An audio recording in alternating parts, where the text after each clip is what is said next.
Meine lieben Videospielfreunde, heute ist es soweit. Vor über einem Jahr habt ihr abgestimmt.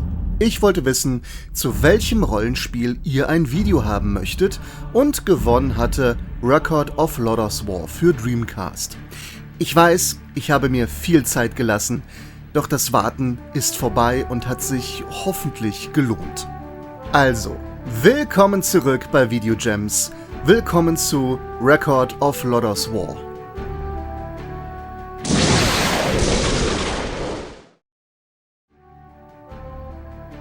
Record of Lodoss War ist ein Action-Rollenspiel vom japanischen Entwickler Neverland, das Mitte 2000 in Japan und Ende 2000 in Europa für Segas Dreamcast veröffentlicht wurde.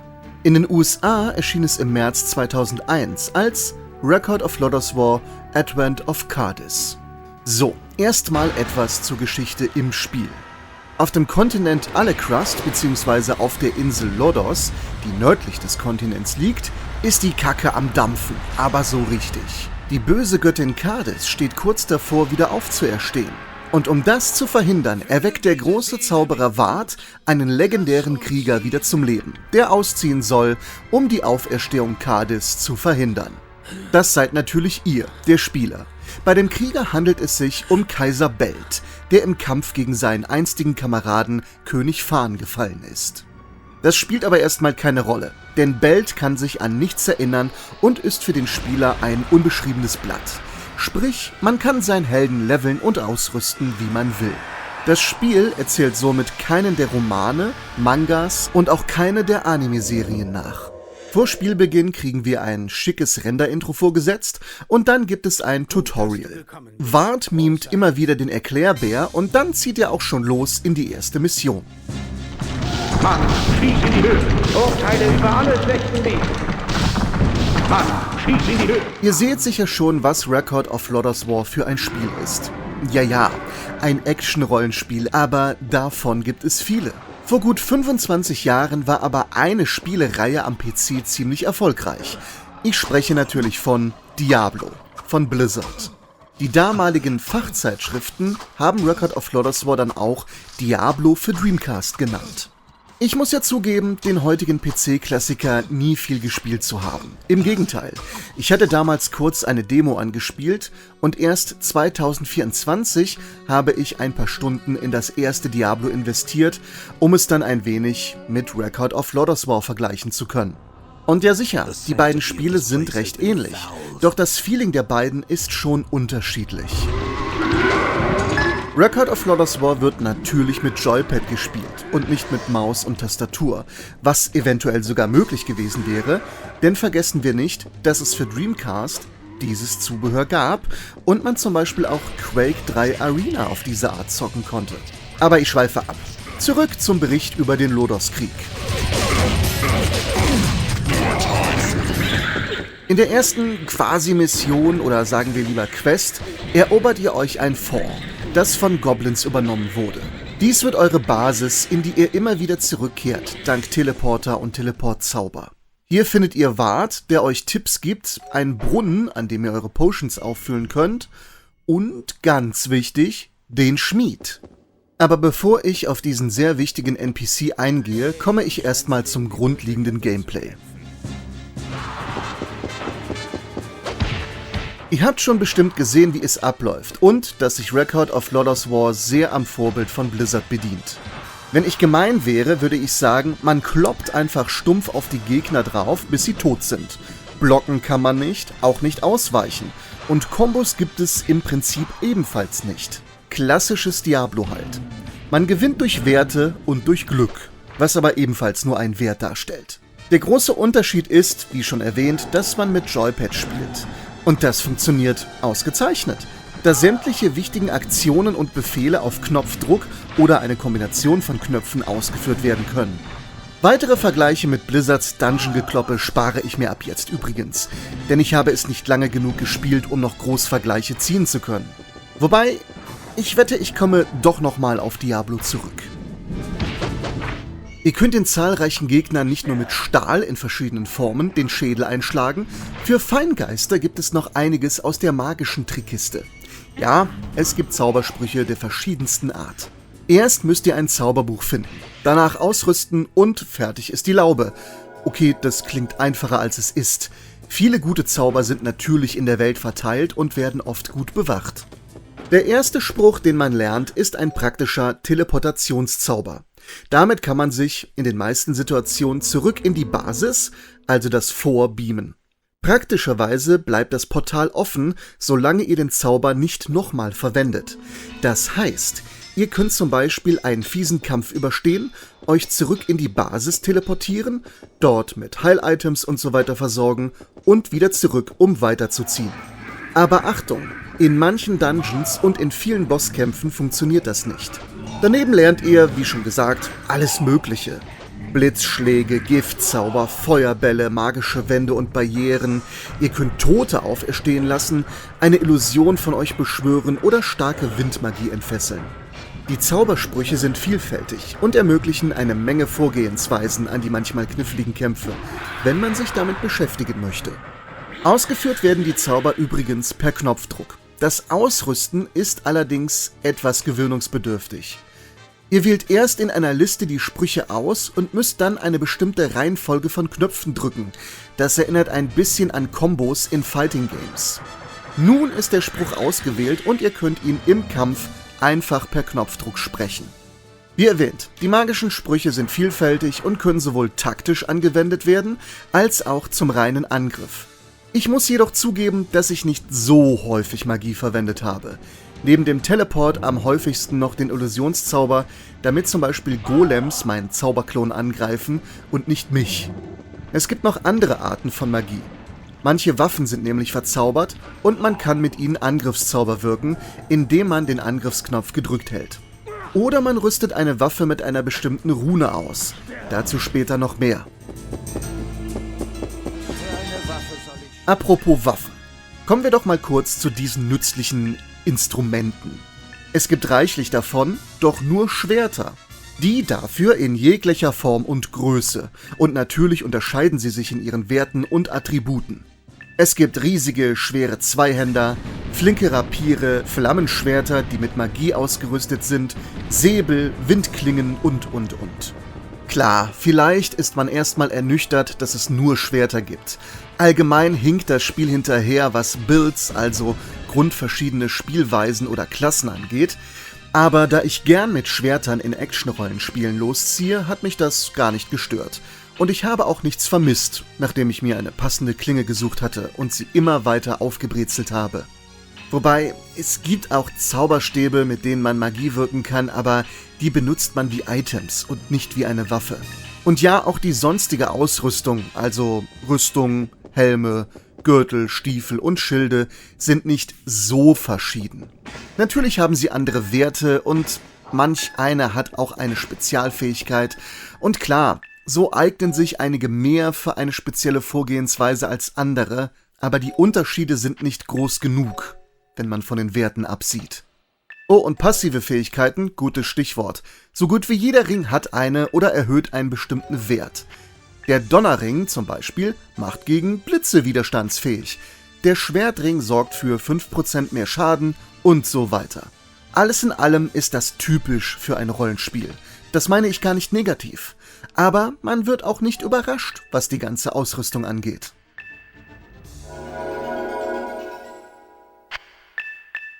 Selbiges, also dass man nicht groß überrascht wird, gilt auch für die benutzbaren Items. Die Zauberstäbe habe ich ja schon erwähnt. Items findet ihr im Ausrüstungsmenü bzw. im Inventar und dort könnt ihr sie in den Gürtel legen. Im Spielbildschirm seht ihr dann rechts, welche Items ausgerüstet sind und ihr könnt sie auf Knopfdruck nutzen. Habt ihr also eine Flasche mit Lebenswasser ausgewählt? Einfach per Knopfdruck anklicken und hau weg die Scheiße! Und diese ganzen Flaschen sind auch eigentlich das wichtigste Item. Denn die kann man an Brunnen, die sich oft bei Speicherpunkten befinden, mit Lebenswasser füllen. Sprich, Flasche plus Lebenswasser gleich Potion. Und ihr werdet viele dieser Fläschchen oft ächzen müssen. Das kann ich versprechen. Daneben gibt es noch magische Kristalle, die Mana auftanken, Elixiere, die Lebensenergie und Mana auffüllen und diverse andere Potions, die euch buffen, also zum Beispiel euch Elementmagie auf eure Waffe legen, euch kurzzeitig unbesiegbar machen oder sowas. Neben den Flaschen sind Dietriche und Äxte die wichtigsten Items. Man kann sie jeweils nur einmal verwenden, weshalb man meist von jedem Dutzende davon mitschleppt. Habe ich schon erwähnt, dass das Inventar nicht unendlich groß ist? Nein? Okay, dann habe ich es jetzt erwähnt. Es gibt allerdings eine Kiste beim Schmied, in der ihr altes Zeug einlagern könnt. Gebt jedenfalls gut drauf Acht, was ihr mitnehmt. So, jetzt aber zu den Dietrichen und Äxten. Was macht man damit? Ersteres erklärt sich von selbst. Damit werden Truhen und ähnliches geöffnet, davon findet ihr ziemlich viele im Spiel. Mit Äxten schürft man Mithril an blauen Mithrilkristallen. Das ist quasi die Währung des Spiels. Nein, es gibt keinen Shop, aber eben den Schmied. Und wenn der für euch malochen soll, braucht ihr Mithril. Viel Mithril. Es kommt auch vor, dass riesige Mithrilkristalle den Weg versperren. Hoffentlich habt ihr genug Äxte im Gepäck. Und dann heißt es Glück auf.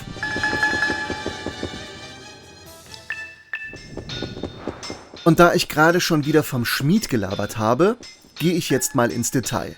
Denn wie gesagt, ist der Schmied einer, wenn nicht der wichtigste NPC des Spiels. Was man bei ihm macht, ist wohl offensichtlich. Man kann bei ihm Rüstungen, Schilde, Waffen und so weiter verbessern. Dafür bezahlt man Mithril. Das fungiert als Währung, wie schon erwähnt, nicht als Schmiedematerial. Dafür müssen Runen herhalten, wenn man so will. Die findet man überall im Spiel verteilt.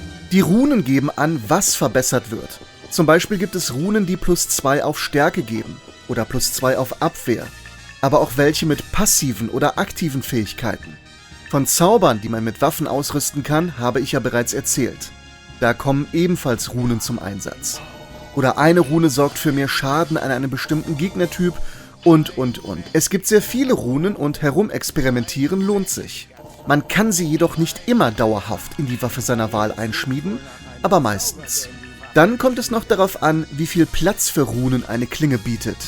Hat man dann ein Set zusammengestellt, geht es endlich ans Schmieden. Ganz wichtig, und das ist etwas, das einem das Spiel nicht gut erklärt. Um eine wirklich mächtige Waffe zu bekommen, müsst ihr neue Waffen, die ihr im Spiel findet und benutzen wollt, erst beim Schmied einschmelzen. Dann schmiedet ihr eure momentane Waffe um, damit sie so aussieht und die Basiswerte der neuen Waffe bekommt. Eure alten Runen werden dabei übernommen. Im Klartext heißt das: Wenn eine gefundene Waffe erstmal schlechter erscheint als eure aktuelle, verzagt nicht, sondern besucht den Schmied und seht, was der für euch tun kann, nach der gerade beschriebenen Prozedur. Ich hoffe, ich habe das jetzt einigermaßen richtig und verständlich erklärt. Wie gesagt, das Spiel macht das nicht sehr gut und in der Anleitung steht zwar theoretisch, wie man eine Waffe umwandelt und auch, welche Vorteile es hat, aber weder die wahre Bedeutung noch die Wichtigkeit werden klar. Das war es zum Schmied. Ansonsten bietet das Spiel die üblichen Rollenspielelemente. Jeder gekillte Gegner gibt Erfahrungspunkte und hat man genug, steigt man ein Level auf. Dann werden diverse Werte gesteigert und davon gibt es jede Menge. Stärke, Geschicklichkeit und Intelligenz für Angriff, Ausweichen und magische Fähigkeiten. Dann auch Schadenspunkte, Schlagkraft, Präzision, Rüstungsklasse, Widerstandskraft, Parade und Magie. Nochmal, ihr könnt die Punkte bei einem Stufenaufstieg nicht selber verteilen. Was ihr machen könnt, um euren untoten Krieger individueller zu gestalten, ist einfach bestimmte Runen mit Werten, die ihr wollt, beim Schmied auf Waffen und andere Ausrüstung zu schmieden. Wollt ihr zum Beispiel mehr und besser Magie verwenden, schmiedet Runen ein, die den Magiewert und die Intelligenz erhöhen. Hantiert ihr jedoch mit schweren Schwertern, müsst ihr Schlagkraft und Präzision aufwerten. Etwas rumprobieren ist angesagt, denn ich würde sagen, bis auf Präzision und Magie sind alle Werte wichtig, um erfolgreich zu sein. Widerstandskraft zum Beispiel braucht ihr, damit euch größere Gegner nicht ständig zum Taumeln bringen oder euch direkt umboxen. Denn im Spiel kann man ja nicht manuell ausweichen oder blocken. Heißt, ihr steht auf Drum und hackt auf den Gegner ein, bis er umfällt. Oder ihr. Magie ist deswegen zu vernachlässigen, weil der Wert halt die magische Kraft stärkt. Aber wie erwähnt, wenn ihr eher Magier spielen wollt, nur zu. Dann haut Runen drauf, die ordentlich Magie geben. Ich habe drauf verzichtet. Was ich ganz cool finde, ist, dass die Welt nicht immer leer und hoffnungslos erscheint. Also klar, sie ist voller Monster und es gibt quasi keine Dörfer, die man besucht und in denen man Ausrüstung kauft oder so. Aber es gibt dennoch so einige NPCs im Spiel, die euch helfen oder eine Quest geben. Kenner der Reihe werden oft bekannte Gestalten entdecken. Und das Schönste, einige von ihnen können sich euch anschließen für eine gewisse Zeit. Als Fan ist es einfach cool, mit Deedlit und Pan durch die Gegend zu ziehen und Goblins platt zu schlachten. Die NPCs, die sich euch anschließen, kämpfen nämlich auch richtig mit. Logo, sie sind nicht so stark wie ihr, dafür lenken sie Gegner ab und sterben auch nicht so schnell. Sie können euch sogar heilen. Daneben ist es auch schön, bekannte Gesichter zu sehen und Aufgaben für sie zu übernehmen oder einfach nur zu schnacken. Unter anderem sieht der geneigte Fan Pyrotess, Slain oder den riesigen Drachen Nars. Tja, aber wo freundliche Figuren sind, da sind auch feindlich Gesinnte, nämlich die Gegner. Und jetzt komme ich mal wieder zu einem der üblichen Kritikpunkte: die Gegnertypen. Ey, es gibt auch ganz coole Gegner, wie verschiedene Dunkelelfen, Sektenmitglieder, Dämonen oder... Ja, da hört es eigentlich schon auf. Nein, es gibt noch viel, viel mehr. Mein Problem ist nur, dass es alles so richtig 0815 Rollenspielgegner sind. Goblins, Zombies, Skelette, Golems, riesige Skorpione, Echsenmenschen und so. Logisch, das ergibt schon Sinn, wenn man sich ansieht, woher Record of Lodoss War kommt. Dazu, wie immer, später mehr. Aber, keine Ahnung, ich wurde halt selten überrascht von den Gegnertypen. Ich habe wohl auch etwas anderes erwartet. Wem das aber egal ist, für den ist das gar kein Kritikpunkt. Und außerdem finde ich die Bosse ziemlich gut gelungen. Es gibt so einige Zwischenbosse bzw. größere Gegner, die Schätze und Items bewachen. Aber auch, ich sage mal, Hauptattraktionen, die über eine Zeit lang im Spiel angeteast werden. Wie Russelb, der Dunkelelf, Vagnat, der böse Magier oder Kala, die Hexe. Genug Aufzählerei. Langsam dürftet ihr einen Eindruck davon haben, was es alles gibt. Und das ist schon eine Menge. Record of Lodoss War für Dreamcast ist kein hingeschludertes Lizenzprodukt, sondern ein durch und durch gut gemachtes Action-Rollenspiel mit viel Liebe zum Detail fürs Gameplay und dem Setting. Ich komme mal kurz zum Spielablauf. Auch wenn ihr wohl ahnen könnt, wie das Spiel an sich abläuft, möchte ich da ein wenig ins Detail gehen. Was das Gameplay angeht, habt ihr ja schon genug gesehen. Gegner kaputt hauen, heilen, Mithril abbauen, Truhen öffnen, zurück zum Vor und beim Schmied eventuell Zeug verbessern oder umschmieden. Aber wie kommt man dazu? Sprich, was sind die Aufgaben im Spiel? Was sind die Quests und wie geht man sie an? In der Regel bekommt ihr eine Quest, die die Story vorantreibt. Die kann auch aus mehreren kleineren Aufgaben bestehen, wobei klein in Anführungszeichen zu setzen ist. Denn auch die können viel Zeit und Mühe in Anspruch nehmen. Aber um euer Ziel zu erreichen, müsst ihr viel latschen. Es gibt mehrere Weltkarten, wobei die größte als eine Art Hub fungiert, von der man aus die anderen erreichen kann. Auf dieser befinden sich auch Gegner und Geheimnisse zu entdecken und oft wird man von der eigentlichen Quest abgelenkt. Leider ist die Karte, die man jederzeit aufrufen kann, nicht gerade hilfreich. Im Gegensatz zu Dungeons bzw. kleineren Arealen, in denen ihr halt eine Quest erledigt, könnt ihr keine detaillierte Map aufrufen. Nur eine recht oberflächliche, die zwar anzeigt, wohin die zahlreichen Ausgänge führen, aber Kleinigkeiten wie Hügel, Mauern oder so sind nur sehr schlecht oder gar nicht erkennbar. Ihr werdet schon ans Ziel kommen, aber es kann gut sein, dass ihr erstmal den richtigen Weg suchen müsst und ihr euch ein paar Mal verlauft. Ich gehe gleich nochmal auf ein paar Punkte ein, aber erst möchte ich etwas zur Grafik, der Technik und überhaupt der gesamten Präsentation erzählen. Kurz gesagt ist das Spiel audiovisuell recht stark. Aber okay, ihr wollt es sicher etwas ausführlicher hören. Das komplette Spiel ist polygonal, also in 3D-Grafik gehalten, im Gegensatz zu den ersten beiden Diablo-Games. Die Modelle der ganzen Figuren sind nicht übel, aber natürlich nicht mit den besten auf der Konsole zu vergleichen. Wie auch. Wir haben ja manchmal Massen an Gegnern auf dem Schirm, plus jeder Menge Effekte, wie zum Beispiel Magie, Feuer oder Regen. Da geht dann auch das Spiel gern mal ziemlich in die Knie. Ihr wisst, ich bin kein Framezähler, auf Technik-Onanierer oder Grafik-Gigolo. Leider stören die massiven Slowdowns doch ab und zu das Spielgeschehen. Ich kann darüber mehr oder weniger hinwegsehen, das macht das Spiel nicht großartig schwächer, aber es ist ein unübersehbares Manko. Dafür ist der Rest aber wie gesagt mindestens solide, wenn nicht sogar sehr gut. Solide 3D-Modelle, gute Texturen und die Effekte sind richtig stark. Zudem bietet das Spiel eine sehr ordentliche Stimmung. Die 3D-Grafik hat außerdem den Vorteil, dass man das Geschehen zoomen und sogar drehen kann. Nicht um 360 Grad und auch nicht dauerhaft, aber immerhin. Es hilft ab und zu, um hinter Mauern zu gucken. Gegner könnt ihr so allerdings nicht entdecken. Die bleiben unsichtbar, bis ihr freies Sichtfeld habt. Wie im echten Leben. Für dieses Subgenre war das alles mehr oder weniger Neuland. Okay, es gab 1999 schon Darkstone für PC und später PlayStation, das war ebenfalls in 3D-Grafik gehalten. Aber so viel mehr Diablo-Klone gab es damals noch nicht. Alles in allem nutzt das Spiel die Dreamcast-Hardware schon ganz ordentlich aus.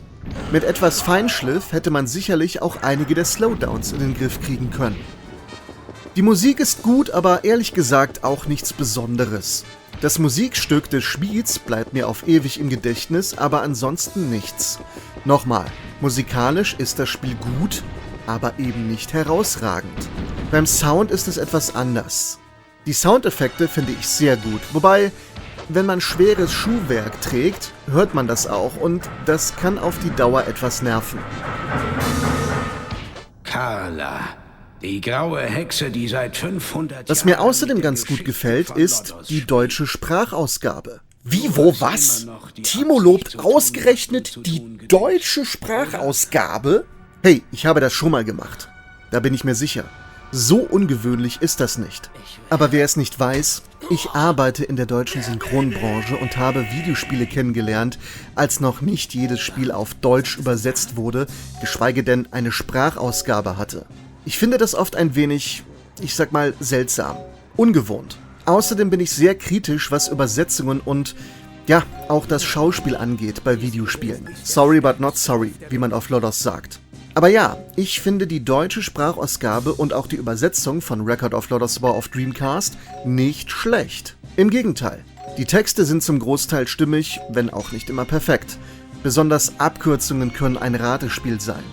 Die Sprecher könnte man aus diversen Anime-Serien kennen, wie Dragon Ball, Hunter x Hunter oder Fullmetal Alchemist. Der Schmied wird zum Beispiel von Karl-Heinz Tafel gesprochen, der in Dragon Ball Meister Quitte war. Leider hat er diese Ebene der Existenz schon vor einiger Zeit verlassen, um es mal so zu sagen. Die Elfe Diedlit, eine der bekanntesten Figuren bei Lodos, bekommt ihre Stimme von Katja Liebing geliehen, die auch Bulma in Dragon Ball gesprochen hat. Man muss aber auch dazu sagen, dass es gar nicht so viel Sprachausgabe gibt. Bis auf Wart, gesprochen von Hans-Gerd Kilbinger, geben die meisten Figuren einzelne Satzfetzen von sich, haben Schmerz- oder Angriffslaute und sprechen Zauber. Durchschneide den Wirbel. Nur für einen Tag will ich mir den geheimen Schatz des Gouverneurs... Wirklich sehr gut gelungen sind die Renderfilmchen. Ob das Opening oder die paar Zwischensequenzen, in denen wichtige Figuren vorgestellt werden, die sind alle sehr gut inszeniert und mehr als ordentlich animiert. Sicher, sicher, es gab schon damals bessere CGI-Sequenzen, aber das Spiel ist immer noch eine Lizenzversoftung von einem relativ kleinen Studio. Ich war damals überrascht und bin es noch immer, wie gut zum Großteil die Render-FMVs aussehen. Alles in allem ist das Spiel audiovisuell überdurchschnittlich gut und die Präsentation insgesamt ziemlich stark.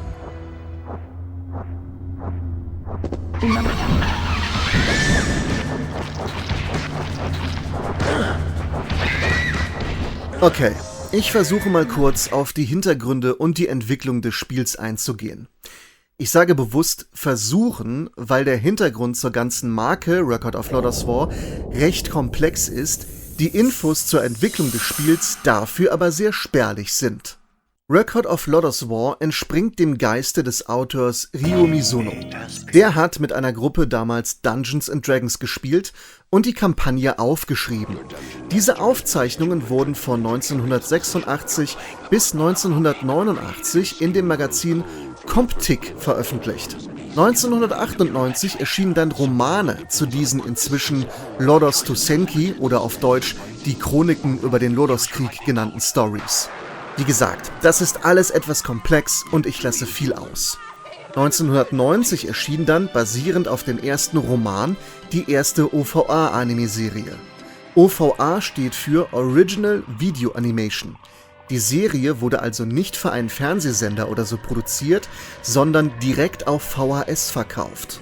19 Folgen sind damals erschienen und es war sicher nicht nur mein erster Berührungspunkt mit dem Franchise. Ich liebe diese alte OVA bis heute und halte sie für eine der besten Anime-Produktionen aller Zeiten, besonders im Fantasy-Bereich.